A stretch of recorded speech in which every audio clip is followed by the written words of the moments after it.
Good day, everyone. By the way, I'm really Agravante, and today I am going to discussing about third wave of globalization. Third wave of globalization, 1980s to present. The third wave of globalization started in the 1980s and continues today. This wave has been characterized by even greater economic integrations, advances in technology, and the risks of emerging markets. Key characteristics. Number 1, neoliberal economic policies. Number 2, information and communication technology ICT revolution. 3, end of the Cold War. 4, global supply chain and trade agreements.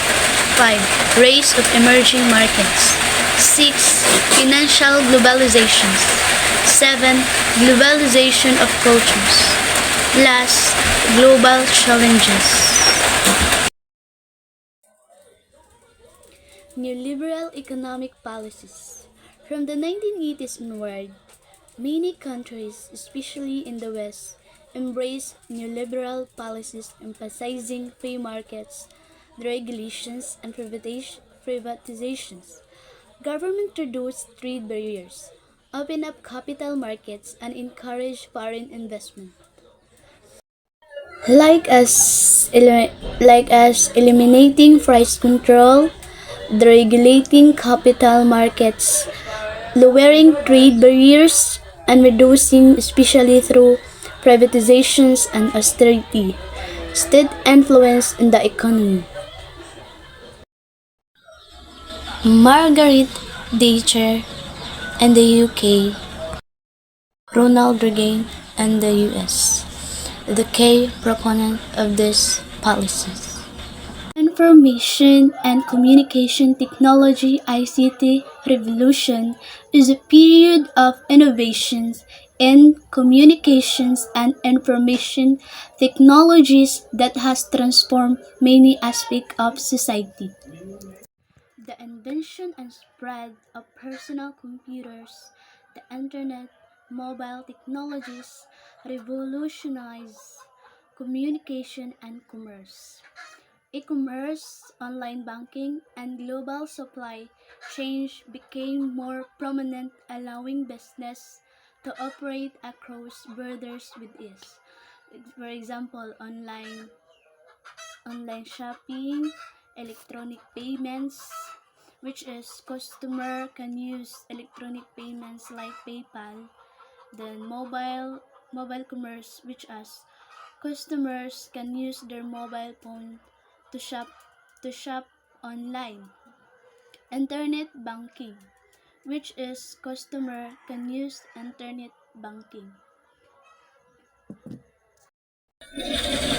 The Cold War is a state of conflict between nations that does not involve direct military action but is pursued primarily through economic and political actions, propaganda, acts of proxy were waged by surrogates. End of the Cold War. The collapse of the Soviet Union in 1991 and the end of the Cold War opened up Eastern Europe, Russia, and other formerly communist countries to global trade and investment. China and other emerging economies embraced market reforms and integrated into the global economy, accelerating trade and production on a massive scale. China economy has also grown significantly since the 1970s when it began to open up and reform. Global supply chain and trade agreements. Multinational corporations increasingly outsource production to developing countries with cheaper labor costs, creating complex global supply chains.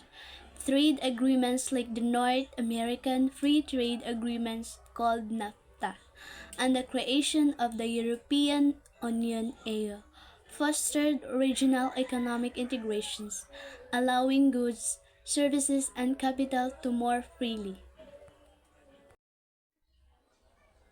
The North American Free Trade Agreement, called NAFTA, was a major trade deal that helped facilitate globalization in North America by reducing trade barriers between the United States, Canada, and Mexico, like trade barriers, free trade zone, economic growth, and consumer benefits. European Union is a major player in globalization, both as a participant in international trade and as a proponent of liberalizing world trade. Rise of emerging markets. The third wave has seen the rise of emerging economies, particularly China and India, which have become key players in global economy. China entry into the World Trade Organization in 2001 marked a major turning point as it became the world's manufacturing hub and major exporter.